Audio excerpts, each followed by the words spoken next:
بسم اللہ الرحمن الرحیم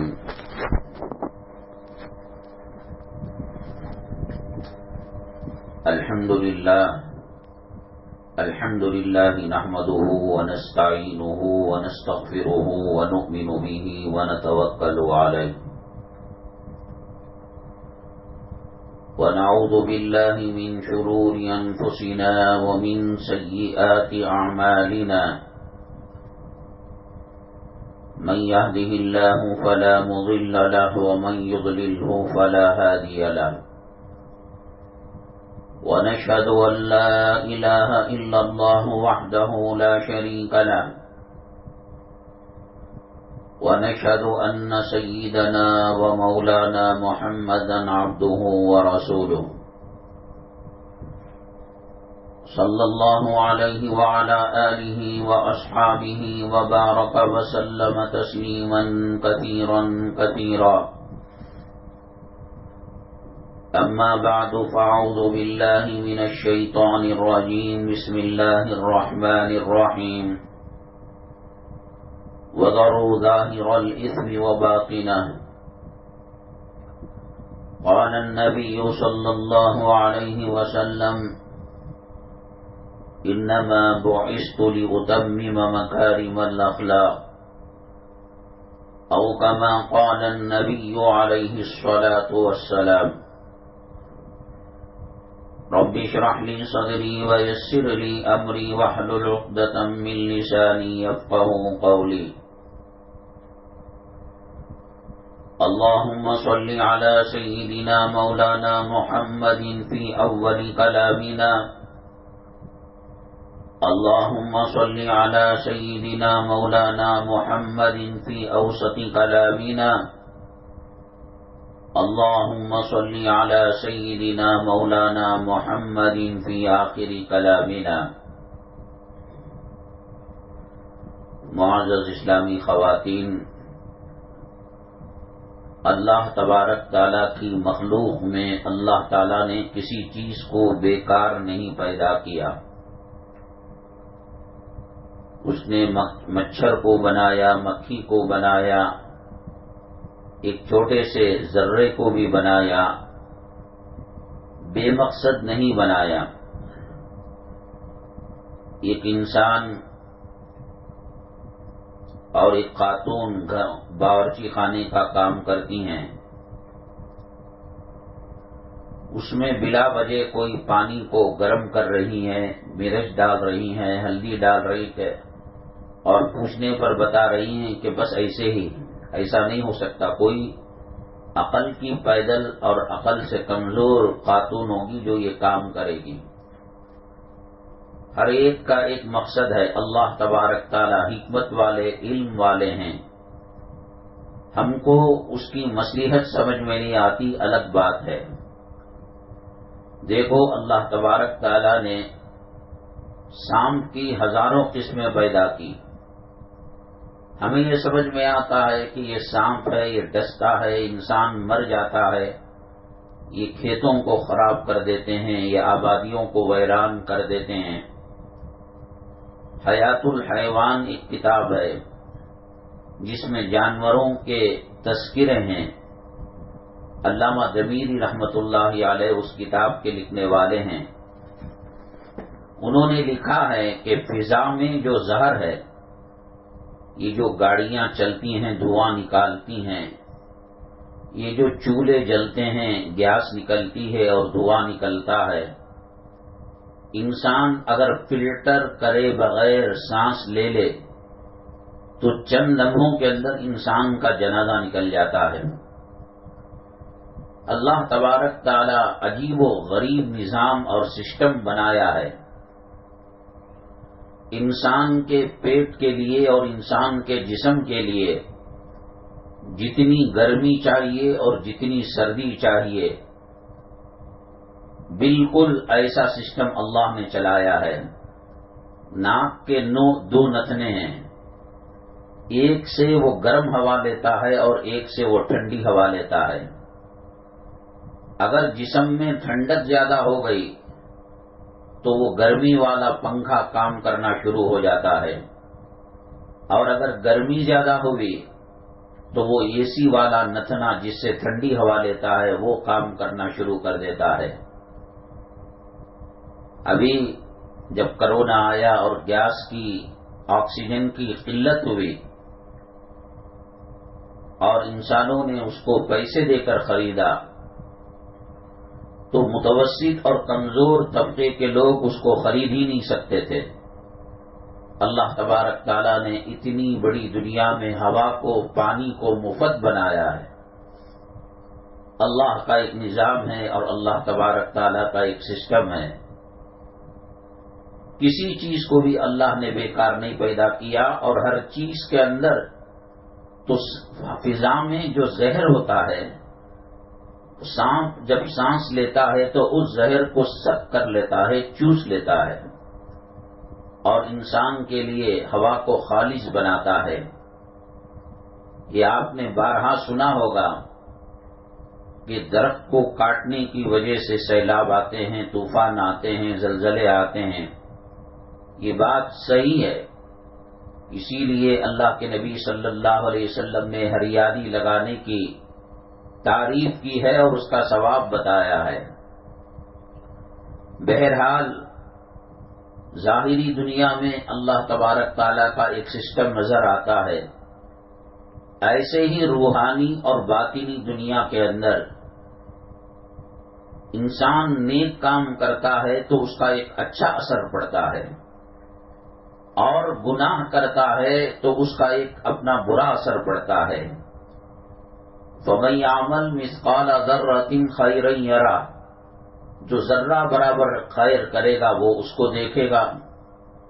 وَمَن يَعْمَلْ مِثْقَالَ ذَرَّةٍ شَرًّا يَرَهُ، جو ذرہ برابر شر کرے گا، گناہ کرے گا، برائی کرے گا، وہ بھی اس کو دیکھے گا۔ اصل موت کے بعد حساب و کتاب کی دنیا شروع ہوتی ہے۔ یہ دنیا دار الاعمال ہے، دار الامتحان ہے۔ ایگزامینیشن اور امتحان حال میں رزلٹ نہیں آتا، رزلٹ تو جب آنا ہے تمام ایگزام ختم ہونے کے بعد، امتحان ختم ہونے کے بعد رزلٹ آتا ہے۔ لیکن اللہ تعالی کی اپنے بندوں سے محبت ہے کہ ہم جو ایمان لائے ہیں وہ ایمان بالغیب ہے۔ ہم نے اللہ کو نہیں دیکھا، دیکھنے سے زیادہ اللہ کو مانتے ہیں۔ ہم نے فرشتوں کو نہیں دیکھا، آنکھوں سے دیکھی ہوئی چیزوں سے زیادہ فرشتوں پر ایمان لاتے ہیں۔ ہم نے جنت اور دوزخ کو نہیں دیکھا، ہم نے کان سے سنی ہوئی اور آنکھوں سے دیکھی ہوئی چیزوں سے زیادہ ہم جنت پر اور جہنم پر یقین کرتے ہیں۔ ہم نے کلام پاک کو نازل ہوتے ہوئے نہیں دیکھا، لیکن ہمارا ایمان ہے اور ہمارا یقین ہے قرآن شریف اللہ کا کلام ہے، اس کا ایک ایک حرف، ایک ایک جملہ، ایک ایک آیت، ایک ایک زبر، ایک ایک زیر برحق ہے اور سچی ہے۔ اشہدو کے معنی آتے ہیں جو ہم گواہی دیتے ہیں کہ اللہ ایک ہے۔ دوم کلمہ اشہد ان لا الہ الا اللہ۔ عدالت کے اندر ہم کسی کو چور ہونے کی گواہی دیتے ہیں، قاتل ہونے کی گواہی دیتے ہیں۔ جج پوچھتا ہے کہ کیا تم نے آنکھوں سے مرڈر ہوتے ہوئے دیکھا، چوری ہوتے ہوئے دیکھا؟ تو کہتے ہیں کہ نہیں دیکھا، تو وہ گواہی قبول نہیں ہوتی۔ اشہد ان لا الہ الا اللہ و اشہد ان محمدا عبدہ و رسولہ، یہ شہادت اللہ کو دیکھے بغیر دی جا رہی ہے۔ رسول اللہ صلی اللہ علیہ وسلم کو دیکھے بغیر آپ کو نبی اور رسول مانا جا رہا ہے۔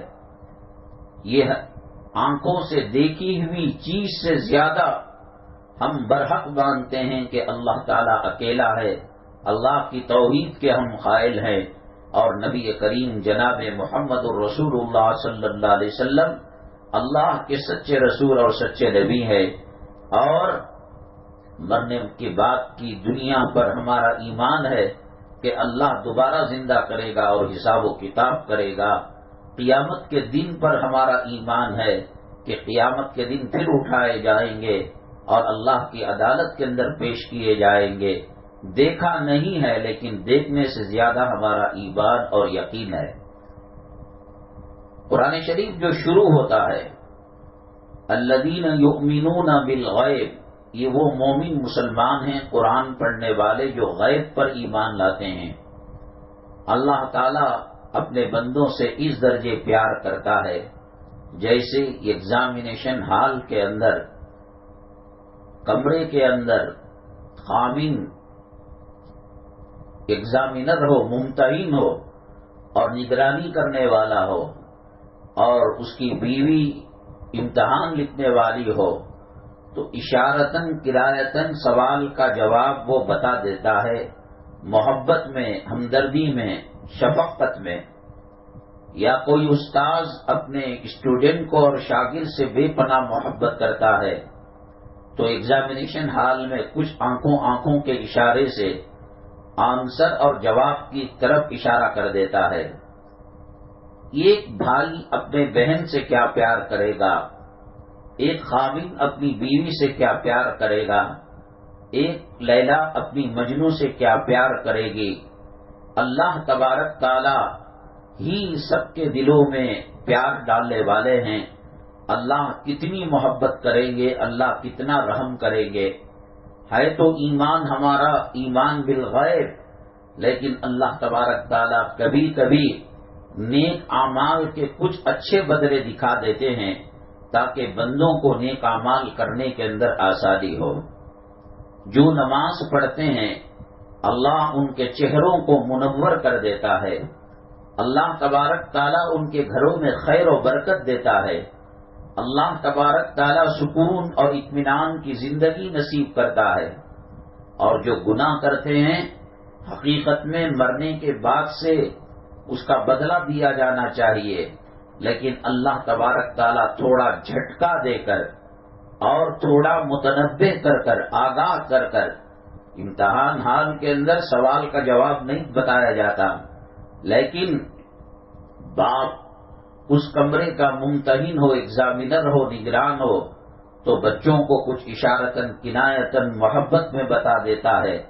اللہ تبارک تعالی ہماری زندگیوں کے اندر نیکیوں کے اثرات بھی بتاتے ہیں اور گناہوں کے نتائج بھی اللہ تعالی بتاتے ہیں۔ فرعون کیسی زندگی گزار کر گیا لیکن اللہ نے اس کو عبرت کا نمونہ بنایا۔ ابو لہب کیسی زندگی گزار رہا تھا لیکن اس کی موت کے بعد اس کے جسم کے ساتھ ان کے بچوں نے کیا سلوک کیا اور کیسی بری موت آئی۔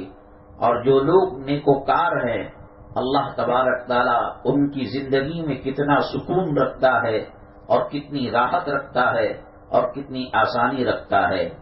اللہ تبارک تعالیٰ کلام پاک میں ارشاد فرماتے ہیں، من اعرض عن ذکری فإن له معیشۃ ضنکا ونحشره یوم القیامۃ اعمی۔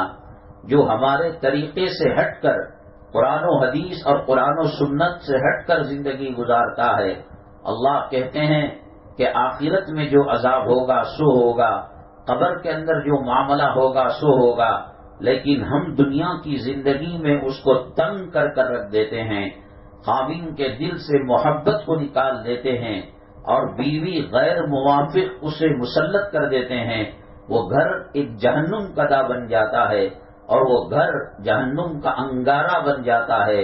مرد گھر میں داخل ہوتا ہے، ساس بہو کی لڑائیاں، جھگڑے، نڑند بھاوج کے جھگڑے، وہ دکان کے جھمیلے سے، وہ قرض کے جھمیلے سے اور کاروبار کی کمی کی پریشانی سے، وہ انکم ٹیکس والوں کے چھاپے سے تنگ آ کر کچھ راحت کی سانسیں لینے کے لیے گھر میں گھستا ہے۔ اولاد کے دل میں اللہ تعالیٰ نفرت ڈال دیتے ہیں۔ اللہ تبارک تعالیٰ بیوی کو غیر موافق بنا دیتے ہیں، بھڑکیلی بنا دیتے ہیں۔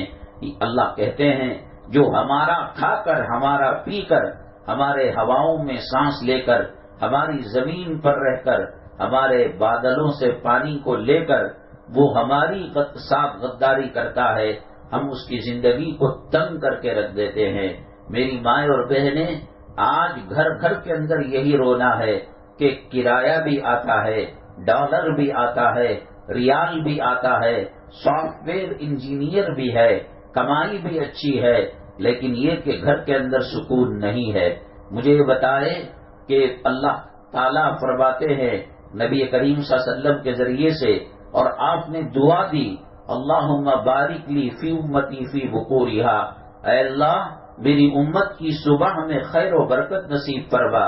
دیکھیے راشن ڈپو کے اندر راشن ملنے کا ایک ٹائم ہوتا ہے، بینک کا ایک ٹائم ہوتا ہے، ریلوے اسٹیشن کے اندر ریزرویشن کاؤنٹر کا ایک ٹائم ہوتا ہے، ہوائی جہاز اگر 1 بجے دن کے نکل رہی ہے عمرے کے لیے، اس کا ایک سمے ہوتا ہے، ٹائم ہوتا ہے۔ ہم 2:30 بجے ایئرپورٹ پہنچ کر کہیں کہ کہاں ہماری ہوائی جہاز، وہ تو پھر ہو چکی ہوتی ہے۔ کاؤنٹر کے بند ہونے کے بعد ریزرویشن ٹرین کا حاصل کرنا چاہیں، کاؤنٹر بند ہو چکا، ٹرین پلیٹ فارم سے نکل چکی ہے۔ اللہ تبارک تعالیٰ اس امت کی صبح کے اندر خیر و برکت کو رکھا ہے۔ اللہ کے نبی صلی اللہ علیہ وسلم حضرت سیدہ فاطمہ الزہرا رضی اللہ تعالی عنہا سے بے پناہ محبت کرتے ہیں۔ سفر میں جانا ہوتا، سب سے آخری ملاقات اپنی بٹیا سے کرتے اور تسلی اور محبت کی باتیں کرتے، اور سفر سے آتے سب سے پہلے اپنی بٹیا سے حضرت فاطمہ الزہرا رضی اللہ تعالیٰ عنہ سے ملاقات کرتے۔ بے پناہ محبت، بے پناہ محبت جس کی کوئی حد و انتہا نہیں۔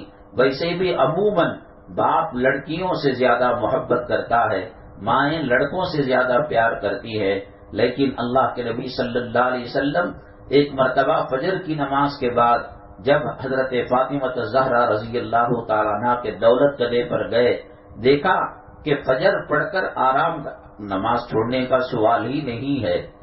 اللہ کے نبی صلی اللہ علیہ وسلم نے فرمایا کفر اور ایمان کے درمیان فرق کرنے والی چیز نماز ہے، نماز چھوڑنے کا سوال ہی نہیں۔ کلام پاک میں اللہ نے فرمایا اقیموا الصلاۃ ولا تکونوا من المشرکین، نماز کو قائم کرو اور مشرکوں میں سے نہ ہو جاؤ۔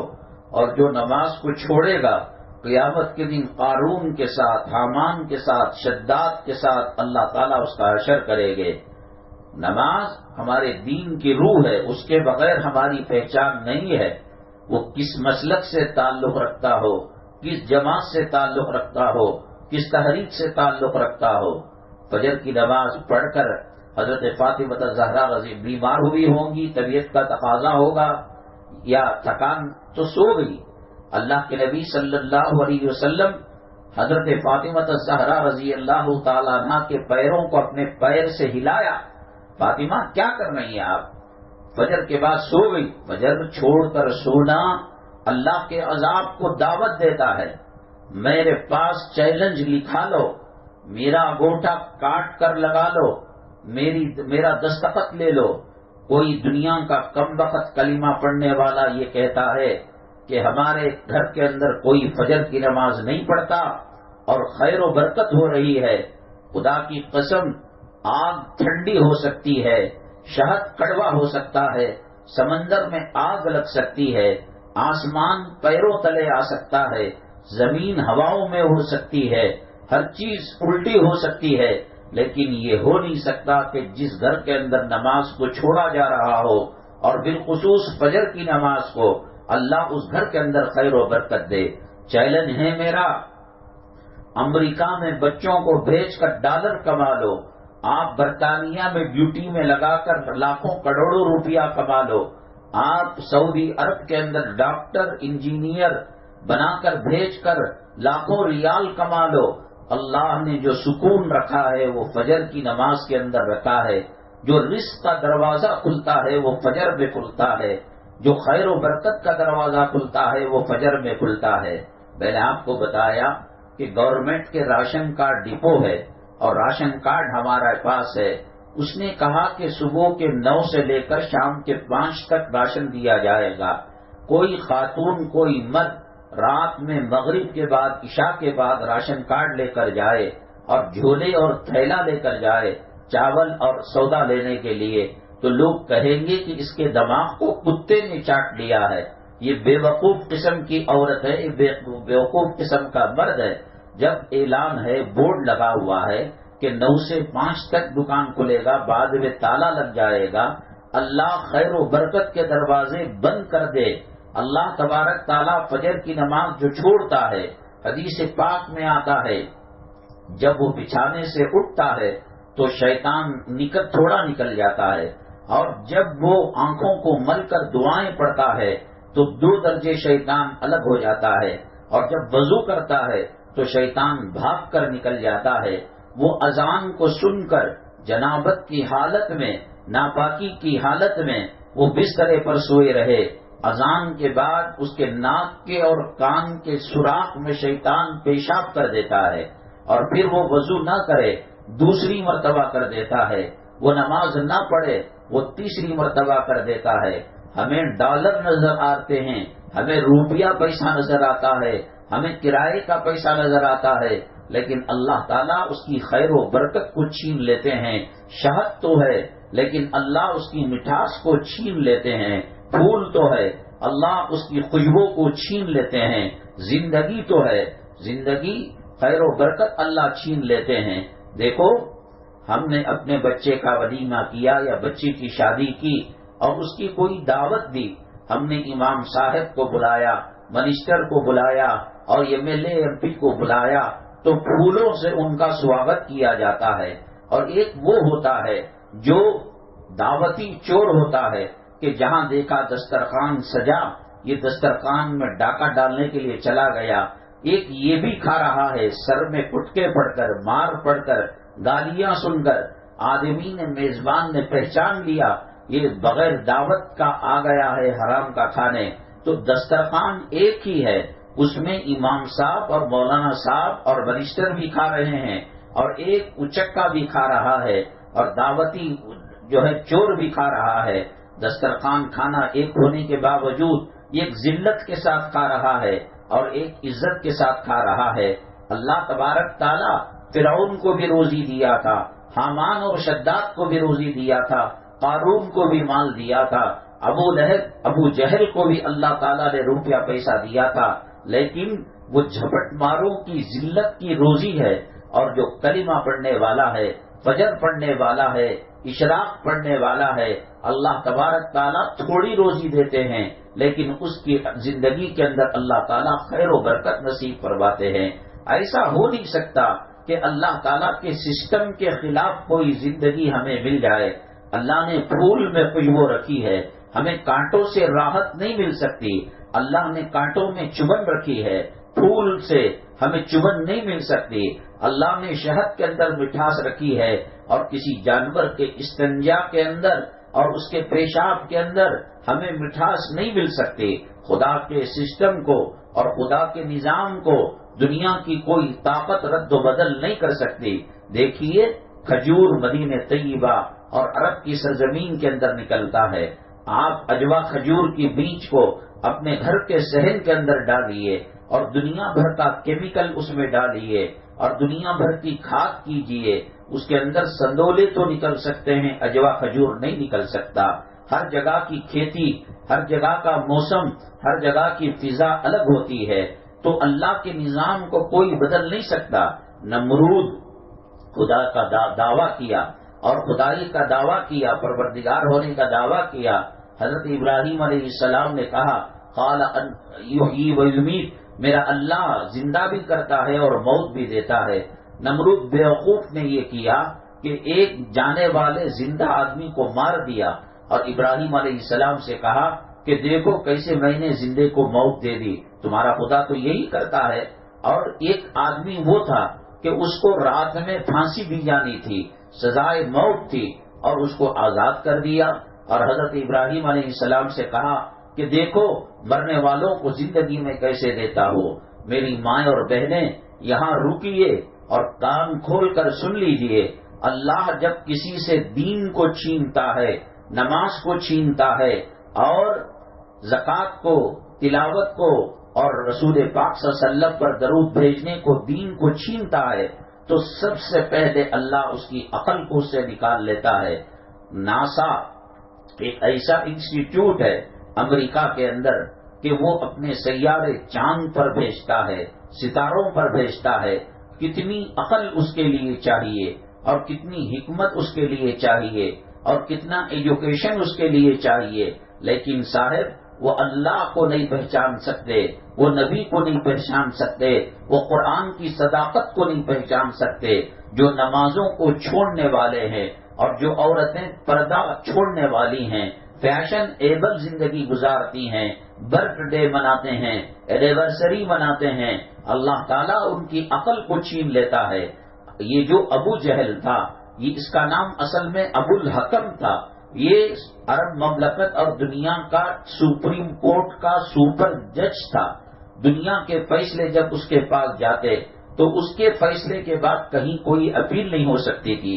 اس نے کہا کہ اتنا جرمانہ دو تو اتنا فائن دینا پڑے گا، اس کو سزائے موت دو تو سزائے موت دینی پڑے گی، لیکن ایمان اور اسلام سے پیدل تھا اور ایمان اور اسلام کو سمجھ نہیں سکا، یا سمجھ کر ایمان اور اسلام کو قبول نہیں کیا، تو وہ جہالت کی دنیا میں ابو الحکم تھا، سپریم کورٹ کا جج تھا، حکمتوں کا باپ تھا، لیکن اسلام کی نگاہ میں ابو جہل تھا کہ کلمے جہالت کا باپ تھا کہ نبی کو آنکھوں سے دیکھ کر نہیں پہچانا، معجزے کو آنکھوں سے دیکھ کر نہیں پہچانا، چاند کے 2 ٹکڑے ہوتے ہوئے دیکھ کر آنکھوں سے نہیں پہچانا۔ یہ جتنے بے نمازی ہیں اور فیشن ایبل والے ہیں، انگریز تو 1947 میں ہندوستان چھوڑ کر چلے گئے، یہ انگریزوں کی دم پکڑ کر ان کے نقش قدم پر چلنے والے۔ اللہ کے نبی صلی اللہ علیہ وسلم نے فرمایا، جس کا بچہ پہلا بول اللہ بولتا ہے، اللہ تعالیٰ ہر سانس کے بدلے ماں کو نیکیاں دیتے ہیں، باپ کو نیکیاں دیتے ہیں۔ اور آپ نے مشہور واقعہ سنا ہوگا کہ ایک قاضی صاحب کا انتقال ہو گیا، خواب میں ان کے دوستوں نے، ان کے گھرانے والوں نے دیکھا کہ وہ جہنم میں اللہ نے ان کو ڈال دیا ہے، وہ فیصلے غلط کیا کرتے تھے۔ جب دوسرے دن دیکھا کچھ دنوں کے بعد قاضی صاحب جنت میں ٹہل رہے ہیں، تو ان کے پریوار والوں نے، خواب دیکھنے والوں نے پوچھا کہ قاضی صاحب کل تو آپ جہنم کے عذاب کے اندر مبتلا تھے، چیخ رہے تھے، چلا رہے تھے، اور آج آپ جو ہے جنت میں ٹہل رہے ہیں اور موج کر رہے ہیں۔ قاضی صاحب نے کہا، حقیقت تو یہ ہے کہ فیصلوں کے اندر گڑبڑ ہونے کی وجہ سے اللہ نے مجھے جہنم کے اندر ڈال دیا تھا، لیکن جب میں آیا، جب مر کر میں عالم برزخ میں آیا، میری بیوی حاملہ تھی، پیٹ میں بچہ تھا، اور کچھ مہینوں کے بعد وہ بچہ پیدا ہوا، اور کچھ مہینوں کے بعد وہ کچھ بولنا چاہا اور بولنا سیکھنا شروع کیا، تو میری بیگم نے اس کو سب سے پہلا لفظ اللہ سکھایا، رحمان سکھایا، رحیم سکھایا۔ اللہ نے کہا، جس کا بچہ میری خدائی کا اقرار کرتا ہو، میری شان رحمانی اور شان رحیمی کو مانتا ہو، میں کیا اس کے باپ کو جہنم میں رکھوں؟ اس کے کہنے کی وجہ سے اللہ نے باپ کو جہنم سے نکال کر جنت کے اندر بھیج دیا۔ آج بچوں کے ساتھ یہ سمجھتے ہیں کہ انگریزی بول کر اور انگلش زبان استعمال کر کر ہمارا گھرانہ فیشن ایبل ہو گیا۔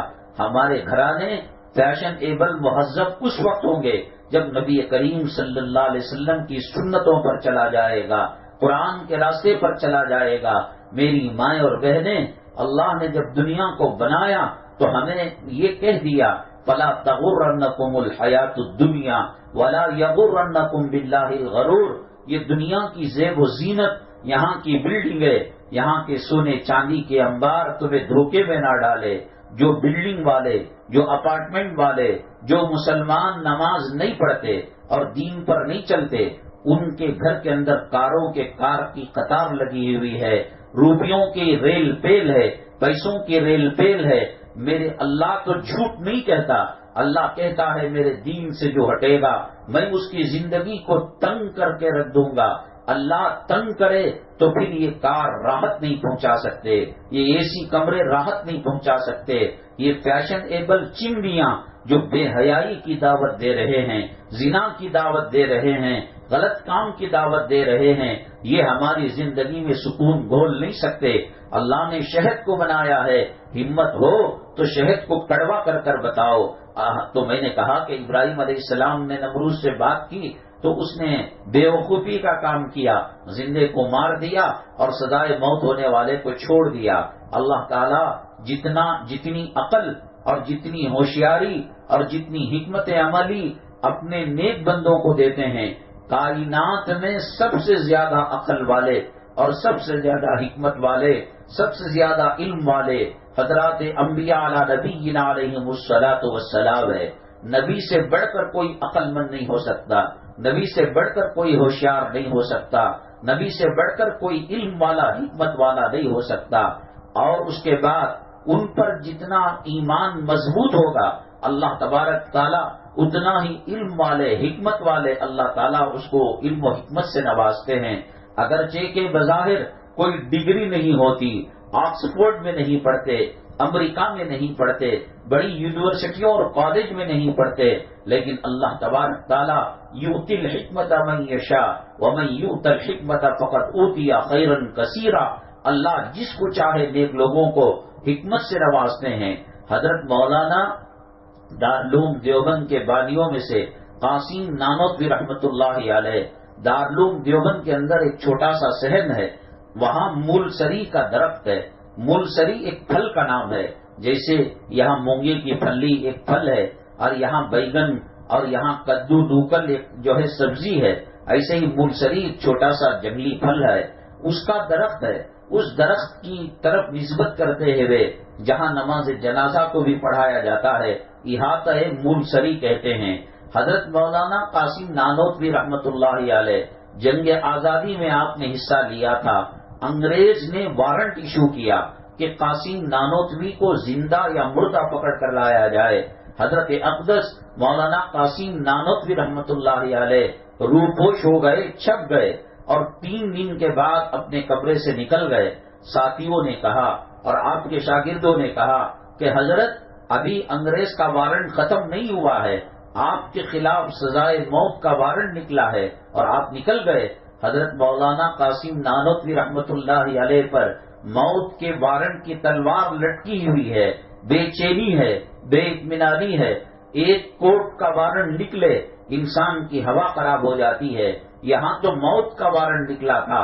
حضرت نے ایسی حالت میں بھی اللہ والوں کو اللہ سکون دیتا ہے، اطمینان دیتا ہے، وہ سوکھی روٹی کھاتے ہیں، وہ پیوند لگے کپڑے پہنتے ہیں، وہ کمزور طبقے کے لوگ سمجھے جاتے ہیں، وہ چھپروں کے مکان میں جھوپڑیوں میں رہتے ہیں، لیکن ان کے دلوں کی جلا اور ان کے دلوں کا نور جنت کی روشنی سے ملتا ہے، نبی کے روضے سے ملتا ہے۔ اور جو نماز نہیں پڑھتے، دین پر نہیں چلتے، اپنے کو انگریزوں کا غلام بننے میں فخر سمجھتے ہیں اور یہ سمجھتے ہیں یہ پگلی عورت ہے، گلوز پہن کر جا رہی ہے، برقع پہن کر جا رہی ہے، زمانہ کہاں سے کہاں چلا گیا، یہ بیچاری عورت کو کچھ پتا نہیں۔ ہاں جب یہ سینہ اور یہ جو پیٹھ اور یہ جسم قبر کی مٹی کو لگے گا تب پتا چلے گا کہ فیشن ایبل کپڑا کیا تھا اور حیا اور شرم کا لباس کیا تھا، کس کی زندگی سکون کی تھی اور کس کی زندگی سے اللہ نے سکون کو چھین لیا تھا۔ تو چنانچہ اس حالت میں بھی جب موت کا وارنٹ نکلا، آپ نے فرمایا کہ اللہ کے نبی صلی اللہ علیہ وسلم پر جب قتل کا فیصلہ کیا وہاں کے مشرکین نے، کفار مکہ نے، تو 3 دن ہی آپ غار میں رہے۔ یہ نبی کی سنت ہے کہ نبی صلی اللہ علیہ وسلم 3 دن رہے، میں 3.5 دن رہ جاؤں، 4 دن رہوں تو نبی کریم صلی اللہ علیہ وسلم کی اس ادا کے خلاف، حالانکہ انسان اپنی سیفٹی کے حساب سے اپنے جان کی حفاظت کرنا، اپنے مال کی حفاظت کرنا، اپنے اہل و عیال کی حفاظت کرنا بھی ضروری ہے۔ من قتل دون مالہ فہو شہید، اللہ کے نبی صلی اللہ علیہ وسلم نے فرمایا جو اپنے پریوار کے کمانے کے لیے رزق حلال کی جستجو کے لیے جاتا ہے اور قتل کر دیا جاتا ہے، اللہ کے نبی صلی اللہ علیہ وسلم فرماتے ہیں کہ اس کو اللہ شہید کا ثواب مرحمت فرماتے ہیں۔ 3 دن روپوش ہونے کے بعد احاطہ مولسری میں اپنے ساتھی سے باتیں کرتے ہوئے کھڑے رہے تھے۔ انگریز مخبر کو پتا چلا کہ مولانا قاسم نانوتوی رحمۃ اللہ علیہ یہاں جو ہے صحن کے اندر کھڑے ہوئے ہیں، لیکن فوٹو نہیں تھا اور شناخت نہیں تھی۔ حضرت کے پاس آیا پکڑنے والا، پولیس محکمے والا، انٹیلیجنس والا، گرفتار کرنے والا، کہا کہ صاحب یہاں قاسم نانوتوی کو تم نے دیکھا ہے؟ وہ خود ہیں، اگر کہہ دیتے کہ میں نے نہیں دیکھا، میں نہیں جانتا، تو ان کو اس وقت بھی شریعت کا لحاظ ہے، وہ کہتے ہیں کہ اللہ کے پاس میں پکڑا جاؤ گا۔ حالانکہ انسان دشمن سے بچنے کے لیے جھوٹ کا سہارا میدان جنگ کے اندر لے سکتا ہے۔ اللہ کے نبی صلی اللہ علیہ وسلم نے فرمایا کہ میدان جنگ کے اندر انسان اپنی جان کو بچانے کے لیے کچھ کہہ کر بچ سکتا ہے۔ آپ بچ سکتے تھے، آپ چند قدم پیچھے ہٹے، اور ہٹنے کے بعد جو انگریز کا نمائندہ گرفتار کرنے کے لیے آیا تھا اس کو کہا ہاں ابھی یہیں پر میں نے دیکھا تھا، یہیں پر وہ تھا۔ اس وقت بھی سچائی کا دامن سے ساتھ نہیں چھوڑا، صداقت کے دامن کو ساتھ نہیں چھوڑا۔ اللہ ان کے دلوں میں اطمینان رکھا تھا۔ اگر کوئی دنیا کا کتا ہوتا اور دنیا کا پجاری ہوتا، مال و حوث کا پجاری ہوتا، اولاد اور بیوی کا پجاری ہوتا، تو وہیں اس کا پاجامہ خراب ہو جاتا کہ میری موت کا وارنٹ لے کر آیا ہے، اب رات کو میں سولی پر لٹکا دیا جاؤں گا۔ اللہ اپنے محبوب بندوں کی زندگی میں سکون رکھتے ہیں، اطمینان رکھتے ہیں۔ چنانچہ جب ابراہیم علیہ السلام نے دیکھا کہ نمرود اتنا بڑا بادشاہ ہونے کے باوجود وہ اپنے آپ کو عقل مند سمجھتا ہے، اور وہ سمجھتا ہے کہ ہمیں بے وقوف بنا لے۔ پاگل خانے میں آپ کبھی اتفاقاً جانا پڑے کسی کام سے تو آپ دیکھیے گا کہ پاگل خانے کی سلاخوں کے پیچھے جو پاگل ہوتے ہیں اس میں کوئی ڈاکٹر بنا ہوا ہوتا ہے، کوئی انجینئر بنا ہوا ہوتا ہے، کوئی لیکچرار اور پروفیسر بنا ہوا ہوتا ہے۔ یہ تمام کے تمام یہ سمجھتے ہیں کہ صاحب یہ آنے والے پاگل ہیں، ہم دین پر عمل کرنے والے، ہم نماز پڑھنے والے، ہم تلاوت کرنے والے، ہماری خواتین پردے میں رہنے والی، یہ فیشن ایبل چینیاں فلموں کے ہیرو اور ہیروئنوں کو دیکھ کر پہننے والیاں یہ سمجھتی ہیں یہ پاگل ہیں۔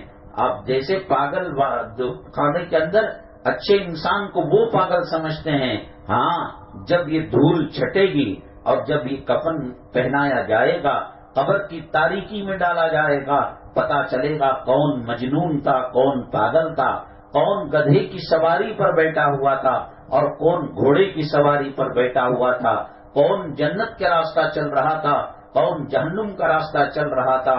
یہ بہت تیزی سے یہ سر کے بال پک جائیں گے، آنکھوں کی روشنی چھن جائے گی، کانوں کی سننے کی طاقت ختم ہو جائے گی، پیٹ تیر کمان کی طرح بن جائیں گے اور گھٹنوں کا رس ختم ہو جائے گا، چل نہیں پائیں گے، بیٹھ نہیں پائیں گے۔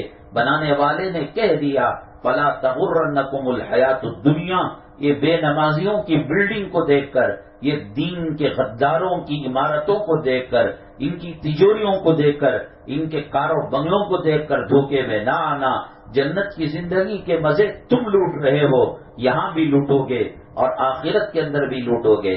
ابراہیم علیہ السلام نے کہا میرا رب مشرق سے سورج کو نکالتا ہے، فاتی بہا من المغرب، ایک کام کر تو خدا ہے نا، تو ایک کام کر تو مغرب سے سورج نکال کر بتا، میں مان لوں گا تو خدا ہے۔ فبہت الذی کفر، قرآن کہتا ہے کہ کافر ہکا بکا رہ گیا۔ بظاہر ہم کو یہ سمجھ میں آتا ہے، ہم نمازیں پڑھ کر بھی، ہم دین پر چل کر بھی، ہم قرآن کی تلاوت کر کر بھی، اللہ تعالیٰ ہمیں غریب رکھا ہے۔ غریب ہونا، مالدار ہونا، یہ اللہ تعالیٰ کی مدد کی کوئی خاص دلیل نہیں۔ اللہ نے قارون کو مال دیا تھا، اللہ نے فرعون کو دولت دی تھی، اللہ نے حامان کو مال دولت دی، وزارت دی تھی، اللہ نے شداد کو جھوٹی جنت دی تھی، اور یہاں حضرت فاطمہ رضی اللہ تعالیٰ عنہ کے گھر میں اور ازواج مطہرات کے گھر میں 2-3 مہینے چولہا نہیں جلا کرتا تھا۔ یہ مال کا کم ہونا اللہ کی ناراضگی کی دلیل نہیں ہے، یہ مال کا بڑھ جانا اللہ کی محبت کی دلیل نہیں ہے۔ حضرت سلیمان علی نبینا علیہ الصلوۃ والسلام کو اللہ نے کہا کہ حکومت ہے اور دولت ہے اور علم ہے، ان میں سے کوئی ایک چیز لے لو۔ اگر حکومت ملے گی دولت اور علم نہیں ملے گا، اگر دولت ملے گی حکومت اور علم نہیں ملے گا۔ حضرت سلیمان علیہ السلام نے کہا اے اللہ مجھے علم دے دے، اس علم کی برکت سے اللہ نے دولت بھی دے دی اور حکومت بھی دے دی۔ تو اللہ تبارک تعالیٰ اچھوں کو حکومت بھی دیتا ہے، دولت بھی دیتا ہے اور بروں کو بھی دیتا ہے۔ اس کا ملنا کوئی اللہ کے انعام کی دلیل نہیں۔ اللہ تعالیٰ اپنے دشمنوں کو بھی مال سے نوازتے ہیں، دولت سے نوازتے ہیں۔ اصل چیز دل کا اطمینان ہے، اصل چیز دل کی راحت ہے، اصل چیز دل کا سکون ہے۔ ایک بادشاہ تھا، بڑا ظالم بادشاہ، اس کے علاقے میں ایک اللہ والے رہتے تھے، وہ کہتے تھے اللہ ہی سب کچھ کرنے والا ہے، بیماروں کو شفا دینے والا ہے، غریبوں کو امیر بنانے والا ہے، زندگی دینے والا، موت دینے والا، عزت دینے والا اور ذلیل کرنے والا اللہ ہے۔ بادشاہ کو یہ بات بڑی چبھ ہوتی تھی کہ یہ بزرگ اور یہ فقیر میری تعریف کرے بغیر اللہ کی تعریف کر رہا ہے۔ تو بادشاہ کو کسی نے چغلی کی، بادشاہ یہ تمہارے خلاف گلیوں کے اندر ڈھنڈورا پیٹ رہا ہے۔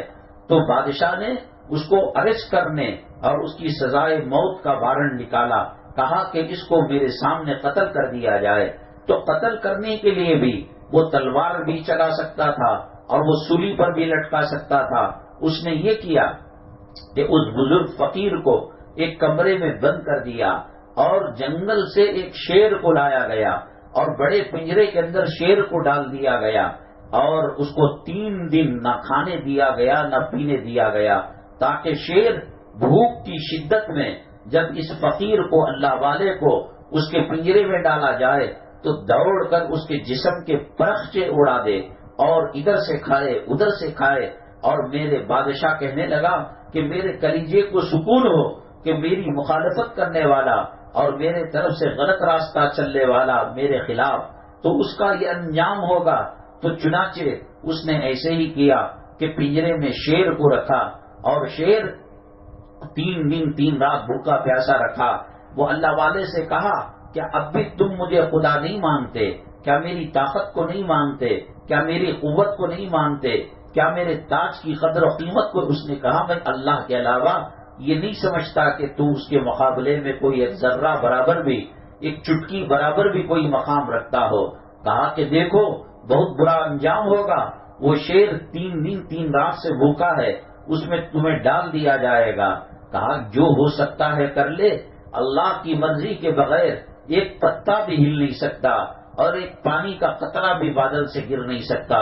چنانچہ اس نے گاؤں والوں کو اور اپنے علاقے والوں کو اعلان کر دیا کہ سب لوگ کل جو ہے صبح میں 10 بجے گیا، جو بھی ٹائم ہو، اس نے فکس کر دیا کہ ہمارے خلاف بغاوت کرنے والے کا انجام کیا ہوتا ہے دیکھو۔ چنانچہ اس شیر کے پنجرے میں اللہ والے کو ڈال دیا۔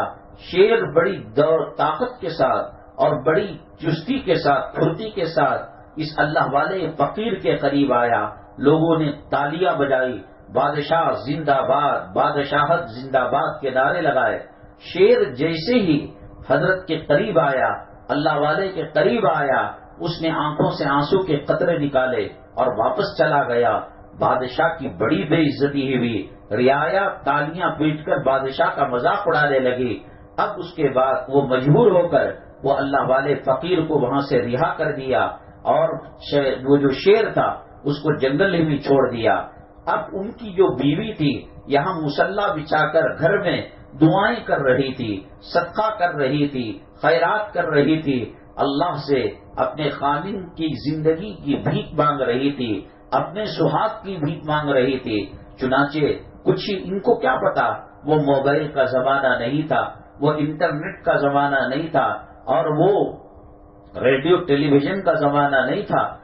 جب دروازے کو کھٹکھٹایا گیا، دیکھا تو میرا خامن جو ہے دروازے کے سامنے ہے، تو بیگم خوش ہو گئی کہ اللہ نے میری دعا کو قبول کر لیا، موت کے چنگل سے میرے خامن کو آزاد کرا لیا۔ اس نے کہا کہ آپ ہم اور آپ شکری کی نماز پڑھیں۔ شکری کی نماز پڑھی، اس کے بعد کھانا وانا لگایا، ٹھنڈا گرم جو تھا وہ دینے لگے۔ تو بیوی نے اپنے خامن سے پوچھا کہ جب شیر دوڑ کر چستی لگا کر پھرتی کے ساتھ آپ پر حملہ کرنے کے لیے آ رہا تھا، آپ تو ڈر گئے ہوں گے، آپ کی دل کی دھڑکن جو ہے بڑھ گئی ہوگی، آپ اللہ اللہ کرتے اللہ تعالیٰ سے زندگی کی بھیک مانگ رہے ہوں گے۔ وہ فقیر اللہ والے نے کہا کہ جب شیر بڑی پھرتی کے ساتھ اور جمپ لگا کر میری طرف آ رہا تھا تو مجھے یقین تھا کہ وہ اپنے منہ میں میرے جسم کے حصے کو لے لے گا۔ تو پھر اس کے بعد میرے دل میں سوال آیا، شیر کے منہ کا جو لعاب ہے، تھوک ہے، پاک ہے یا ناپاک ہے؟ اگر اس حالت میں میں نماز پڑھوں تو پھر وہ ناپاکی میرے جسم پر لگی ہے، کیا اللہ میری نماز کو قبول کرے گا؟ موت کے منہ میں، شیر کے چنگل میں، اور 3 دن بھوکا پیاسا جس پنجرے میں شیر مقید تھا، بند تھا، اس کے سامنے بھی وہ دین کی فکر کر رہے ہیں، نماز کی فکر کر رہے ہیں۔ ان کے چیتڑوں کو نہ دیکھو، ان کے بوسیدہ مکانات کو نہ دیکھو، ان کی سائیکلوں کو نہ دیکھو، ان کی کم تنخواہ کو نہ دیکھو۔ ایک بزرگ فرماتے ہیں، غالباً حضرت سفیان ثوری رحمۃ اللہ علیہ، کہ اللہ اپنے ماننے والوں کو جو دل کا سکون دیتا ہے اور دل کی راحت دیتا ہے، اگر بادشاہوں کو پتہ چل جائے تو بادشاہ تلوار لے کر ہمارے خلاف اعلان جنگ کر دیں گے۔ حقیقی سکون اللہ کے ذکر میں ہے، حقیقی راحت اللہ کے راستے میں ہے، حقیقی جنت کا مزہ قرآن کی زندگی میں ہے۔ یہ جہاں تک آواز جا رہی ہے اور وہ باتیں سن رہے ہیں دین کے، وہ یہ نہ سمجھے کہ ہمیں دین کی کوئی ضرورت نہیں ہے، قرآن کی کوئی ضرورت نہیں ہے، دینی مجلسوں کی کوئی ضرورت نہیں ہے۔ ایک کافر، ایک ملحد، ایک مشرک، ایک خدا رسول کا نافرمان یہ کہہ سکتا ہے کہ مجھے نماز روزے کی ضرورت نہیں ہے۔ مسلمان ایک بات نہیں کہہ سکتا۔ آج گزر رہی ہے، نوجوانی یہ ختم ہو جائے گی۔ ہمارے کتنے لوگ ہیں جو کل ہمارے ساتھ تھے، آج وہ خبر کے پیمند بنے ہوئے ہیں، قبرستانوں کا حصہ بنے ہوئے ہیں۔ کہاں گئی ان کی بلڈنگیں، کہاں گئی ان کی عمارتیں، کہاں گئی ان کی دولتیں؟ یاد رکھیے گا، جو بددین ہوگا ہمیشہ ڈپریشن کا شکار ہوگا، پریشانی کا شکار ہوگا۔ وہ ایک کے بعد ایک جو ہے مصیبتیں اپنے آنکھوں کے سامنے دیکھے گا، اور جو دیندار ہوگا، جو اللہ کے راستے پر چلے گا، اللہ تبارک تعالیٰ اس کو جھوپڑی کے اندر بھی راحت اور امن و سکون دے گا۔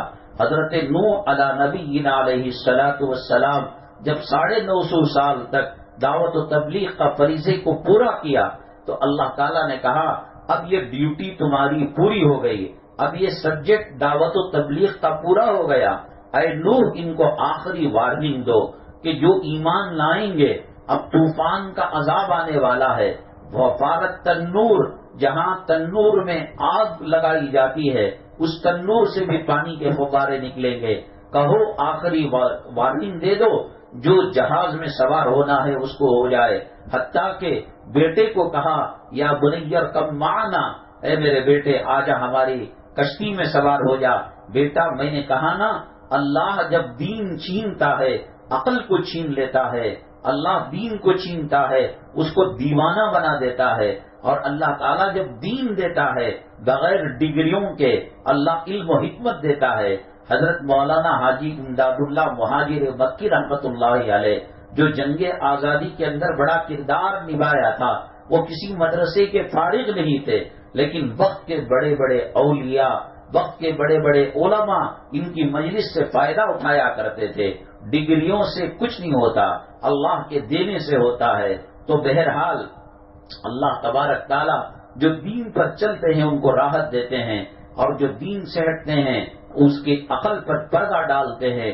آپ دیکھیے، ختم اللہ علی قلوبہم وعلی سمعہم وعلی ابصارہم غشاوہ، اللہ کہتے ہیں ہم نے ان کے آنکھوں پر پردہ ڈال دیا، ان کے دلوں پر پردہ ڈال دیا، ان کے دماغوں پر پردہ ڈال دیا۔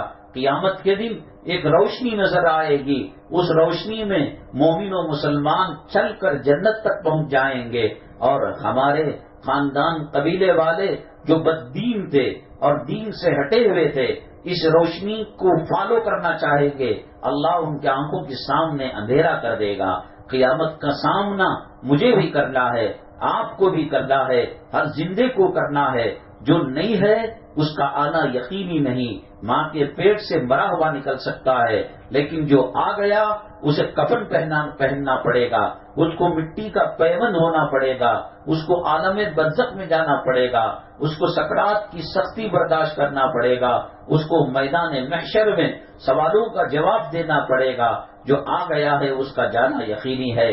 بڑی تیز رفتاری کے ساتھ یہ بال سفید ہو جائیں گے، یہ جوانی ختم ہو جائے گی۔ بڑے بڑے عمرا، بڑے بڑے مالدار، بڑے بڑے صاحب ثروت، آپ نے کرونا میں دیکھا ہوگا کس طریقے سے پیوند زمین بن گئے۔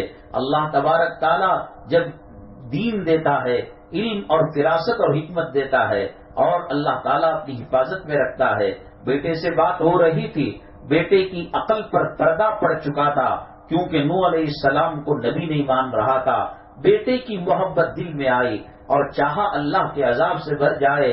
ارکم معنا میرے بیٹے، یا بنیا میرے بچے، آجا بیٹھ جا۔ تو وہ کہا قال سآوی الی جبل یعصمنی من الماء، ابا وہ ایک تو ریتیلا بالوں کا علاقہ ہے، اگر پانی آئے گا تو پیروں کے گھٹوں تک آئے گا، پنڈلی تک آئے گا، گڑگے تک آئے گا، چلو مان لیا کمر تک آئے گا، میں تو پہاڑ پر کھڑا ہوں۔ لا جبل یعصمنی من الماء قال لا عاصم اليوم من امر اللہ الا من رحم۔ حضرت نوح علیہ السلام نے کہا دیکھ میرا پروردگار جس کو بچانا چاہے وہ بچ سکتا ہے، نہ تجھے کوئی پہاڑ بچائے گا، نہ دنیا کی کوئی طاقت بچا پائے گی۔ وحال بینہم الموج فکان من المغرقین۔ باپ بیٹے کی بات چیت چل رہی تھی، ڈائلاگ چل رہا تھا، مکالمہ ہو رہا تھا، ایک موج بڑی آئی، ابا کے آنکھوں کے سامنے بیٹا غرق ہونے والوں میں اور ڈوبنے والوں میں ہو گیا۔ حضرت نوح علیہ السلام جب آخری وارننگ لے کر گئے، شہر کے کنارے جنگل کے قریب ایک جھوپڑی تھی، اور جھوپڑی کے اندر 100-200 سال بہت پرانی بڑھیا بڑی لمبی عمر والی جو لاٹھی کے سہارے چلا کرتی تھی۔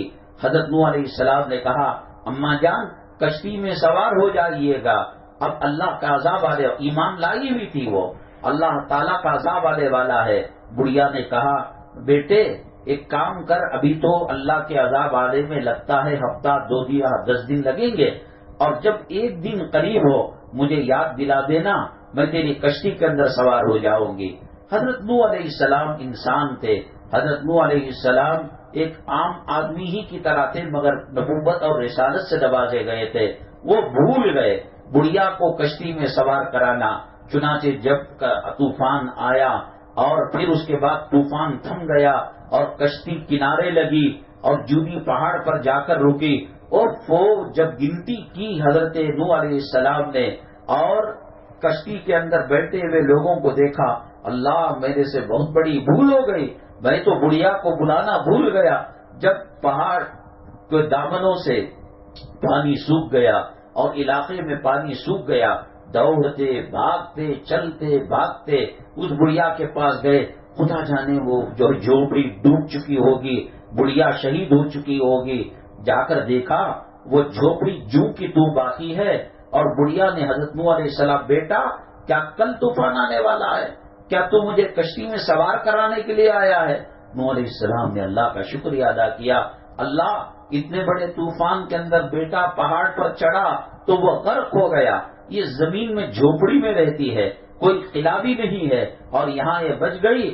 اللہ جس کو بچانا چاہے طوفان نوح کا ایک پانی کا قطرہ اس کو ٹچ نہیں کر سکتا، اور جس کو عذاب دینا چاہے گھر کے اندر پیدا ہونے والا نوح علیہ السلام کا بیٹا پہاڑ پر چڑھ کر اللہ تعالیٰ نے اس کو غارق کر دیا، نیست و نابود کر دیا۔ اسی طریقے سے حضرت نوح علیہ السلام کے 3 دشمن جا رہے تھے، وہ ہمیشہ نوح علیہ السلام کو کہتے یہ دیکھو پاگل ہے، یہ پاگل کشتی بنا الیاذ باللہ، کشتی کیا ریت میں چلے گی، کیا کشتی بالو میں چلے گی، کیا کشتی روڈ میں کانکریٹ میں چلے گی؟ مذاق کرتے حضرت نوح علیہ السلام کا۔ اللہ کا حکم تھا تو اللہ کے حکم سے کشتی وہ بنا رہے تھے۔ چنانچہ جب طوفان کی آنے کی شکلیں پیدا ہو گئی اور اب ایسا بادل گر گیا اور ایسا اندازہ ہوا کہ اب تب میں طوفان آنے والا ہے، یہ 3 لوگ جو حضرت نوح علیہ السلام کے دشمن تھے غار میں جا کر پناہ لے لی۔ ایک بیٹا تو پہاڑ پر چڑھ گیا اور وہ ڈوبنے والے غرق ہونے والوں میں سے ہو گیا، آنکھوں کے سامنے ڈوب گیا، اللہ کے عذاب کا شکار ہو گیا۔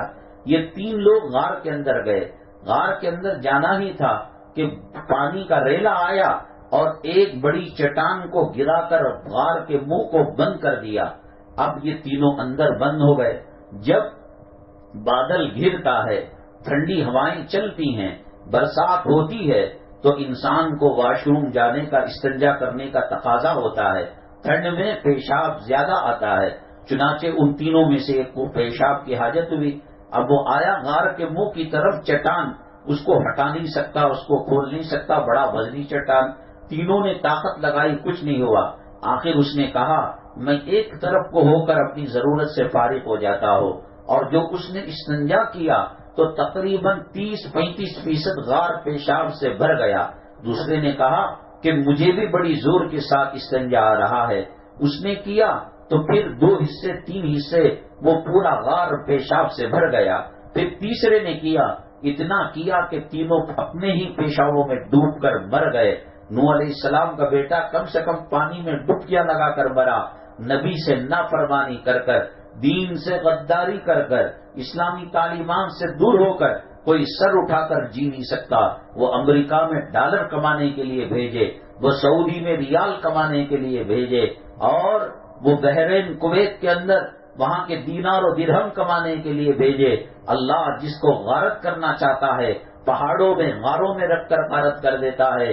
اللہ جس بڑھیا کو بچانا چاہے جھوپڑی کے اندر رکھ کر امن اور راحت کی سانس اس کو اللہ تعالیٰ دیتا ہے. مرضی آپ کی ہے.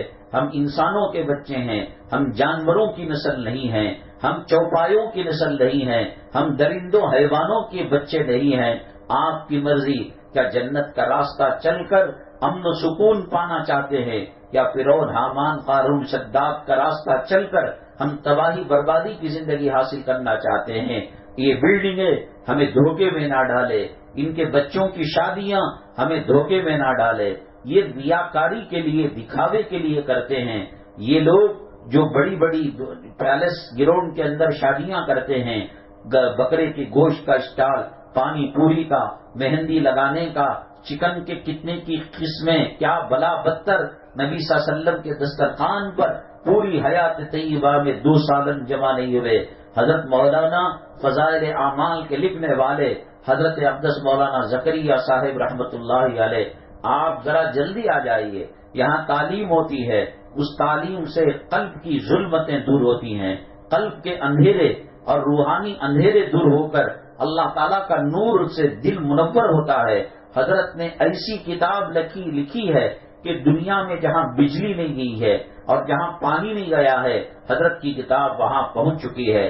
حضرت سے کسی نے پوچھا کہ بعض علاقوں میں دسترخوان کے اندر میٹھے سے شروع کرتے ہیں اور بعض جگہ کھٹے سے شروع کرتے ہیں، نمک سے شروع کرتے ہیں. حضرت ناراض ہو گئے، کہا نہ کھٹا نہ میٹھا. نبی کریم صلی اللہ علیہ وسلم کے دسترخوان کے اندر ایک ہی کھانا ہوتا تھا. 2 کھانے کبھی جمع نہیں ہوئے، اور کبھی چھنے ہوئے آٹے کی نبی کریم صلی اللہ علیہ وسلم نے روٹی نہیں کھائی. یہ دیکھنے میں چھوٹے جھونپڑے تھے، لیکن یہ جنت کے محل تھے. یہاں جنت کے مزے تھے، یہاں جنت کا سکون تھا. بلڈنگوں میں رہ کر، اے سی کمروں میں رہ کر، ڈالروں کے پرچھائیوں میں، دینار و درہم اور ریالوں کے سائے میں زندگی گزارنا یہ راحت کی زندگی کی دلیل نہیں ہے. نماز میں جو مزہ ہے، ذکر میں جو مزہ ہے، دینی مجلسوں میں جو مزہ ہے. ایک شرابی کو باہر کھڑے ہو کر آپ کہیے شراب میں کیا ملتا ہے تو وہ کہتا ہے کہ تم کو کیا پتا شراب میں کیا لذت. دنیا کی حرام چیز میں جب اس کو لذت مل رہی ہے، کیا اللہ کے ذکر میں اطمینان نہیں مل سکتا؟ کیا اللہ کے ذکر میں راحت نہیں مل سکتی؟ جو لوگ اپنے آپ کو یہ سمجھتے ہیں کہ ان مجلسوں میں جانا فقیروں کا کام ہے، غریبوں کا کام ہے، مسکینوں کا کام ہے. حضرت نوح علیہ السلام کی قوم نے اللہ کے عذاب سے پہلے یہ کہا لَتَّبَعَكَ الْأَرْذَلُونَ. شیڈول کاسٹ کے لوگ آپ کا اتباع کرتے ہیں، کوئی مالدار نہیں ہے. آج کے لوگ یہی سمجھتے ہیں ہم بلڈنگیں والوں کو دین کی ضرورت نہیں. ہاں جب لاش رکھی ہوئی ہوگی گھر کے اندر تو کسی فلمی ہیرو کو بلا کر ایصال ثواب کرا لے گا.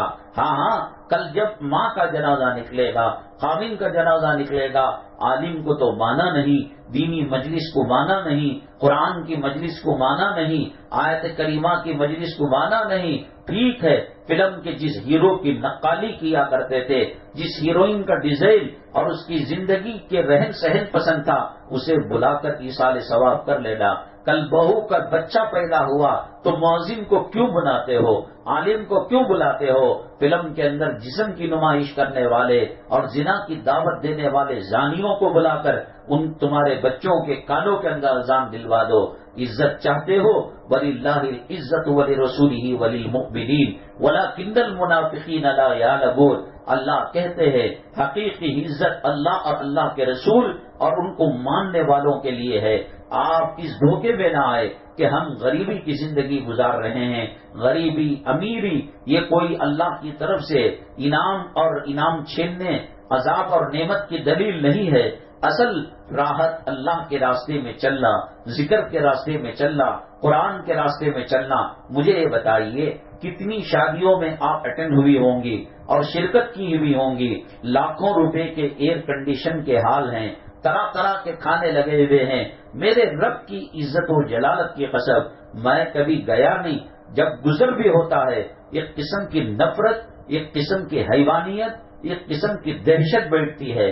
ایسی دینی مجلسوں میں, اللہ کے گھر میں, مدرسوں میں بچے جب قال اللہ قال رسول کی صدائیں لگاتے ہیں تو جنت کی راحتیں ملتی ہے. اللہ کے نبی صلی اللہ علیہ وسلم نے فرمایا تم جنت کی کیاریوں سے گزرا کرو تو خوب موج لے لیا کرو, خوب مستی لے لیا کرو. صحابہ کرام نے کہا مرنے کے بعد تو جنت اور جہنم کا فیصلہ ہوتا ہے. آپ نے فرمایا جو علم کے حلقے ہیں, جو علماء کے حلقے ہیں, جو تقوی کے حلقے ہیں, یہ سب جنت کی کیاریاں ہیں. یہاں سے گزر کر تم میوے حاصل کر لیا کرو. اللہ ہمارے جمع ہونے کو, کہنے کو, سننے کو قبول فرمائے. اور جو خواتین بڑی بڑی قربانیاں دے کر کسی کے گھر میں مہمان ہوں گے, کسی کے گھر میں بیمار ہوں گے اور کسی کے گھر میں کچھ تقاضے ہوں گے, سب کو آگے پیچھے کر کر خاص طور سے جن خواتین نے شرکت کی, اللہ ان کو دین و دنیا کی سعادت نصیب فرما, دنیا آخرت کی خوشیاں نصیب فرما, ہر قسم کے شر سے حفاظت فرما, زمینی آسمانی بلاؤں سے حفاظت فرما, حاسدوں کے حسد سے حفاظت فرما, بد نظری والوں کی بد نظری سے حفاظت فرما. ان کے بڑوں میں, ان کے مردوں میں خون کے قطرے قطرے میں عظمت و محبت پیدا فرما. جنت کی کیاریوں میں سے کیاری اور جنت کے باغیچوں میں سے باغیچہ ہمارا گھر بنا. بچوں کی شادی کا مسئلہ ہے وہ بھی حل فرما دے, بیماریوں کا مسئلہ ہے وہ بھی حل فرما دے. یا اللہ ایمان پر ثابت قدمی نصیب فرما, فتنوں سے حفاظت فرما اور ایمان پر خاتمہ فرما. ایک ہمارے حافظ صاحب ہیں, حافظ اجز صاحب, ان کے گھر والے بلا ناغا الحمدللہ یہاں مجلس میں شریک ہوتی ہیں اور وہ ڈلیوری وغیرہ کا مسئلہ ہے. اللہ تبارک تعالیٰ ان کے لیے آسانی نصیب فرمائے, اللہ نیک صالح اولاد نصیب فرمائے, اللہ پریشانی کو دور فرمائے. اور وہ جس کسی علاقے میں بیان ہوتا ہے حافظ صاحب بیان میں ضرور آتے ہیں. اللہ اس کے صدقے طفیل میں دنیا اور آخرت کی خوشیاں نصیب فرمائے. ہر مومن, ہر مسلمان, ہر مرد اور مسلمان, مرد عورت کی حاجتوں کو پورا فرمائے. الحمدللہ رب العالمین والصلاة والسلام علی سید المرسلین وعلی آلہ وصحبہ اجمعین ومن تبعهم بإحسان إلى يوم الدين. اللهم ارحم امة محمد صلی اللہ علیہ وسلم. اللهم اصلح امة محمد صلی اللہ علیہ وسلم. اللهم فرج عن امة محمد صلی اللہ علیہ وسلم. سبحان ربك رب العزة عما يصفون وسلام على المرسلين والحمد لله رب العالمين.